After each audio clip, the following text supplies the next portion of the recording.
नमस्कार भाई लोग, का हाल बा। हम आपके भाई मोनू सिंह। टुनटुनमा के गाना नु पूरा आरजेडी के डुबा दिलस। तू लोग का मानत रह? आरजेडी के माल ही रे, आरजेडी के सरकार ही रे, आरजेडी लवर ऐसे ऐसे वैसे। अरे आरजेडी पिछला साल नु रे 75 सीट लाई रही, इस बार 25 पर सिमट गई। तहनिए के जातिवाद के गाना के कारण बात तहनी के मानस, बात तहनी के समझस। तहनी के माने के पड़ी, तहनी के गावे छोड़े के पड़ी, तभी आरजेडी के कुछ हो पाई।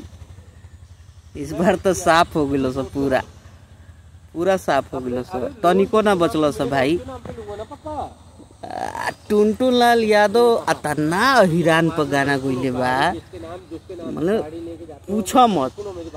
अरे ठीक बा, तनी हिट हो गईले तो अब तनी मुनी आराम से गाऊ, तनी प्यार से गाऊ। पवन सिंह गावेलन, पवन सिंह का हर टाइम एगो बबुआन वाला गाना गईले बने, 50 गो दिन भर बबुआने के गाना गावेलन, थोड़े ना तोरा नियम। सुधार करो सना तो आरजेडी के 25 सीट ना ही अगला बार पता चली नु कि कांग्रेस के तरफ 3 गो सीट आई उनकर, ज्यादा से ज्यादा। तहनिए के सबसे बड़का कारण हुई बस, ये तहनी के सीखे के पड़ी। भाई लोग, तारा लोग क्या राय बा कमेंट में जरूर बताइए लोग। जय भोजपुरी, जय बिहार।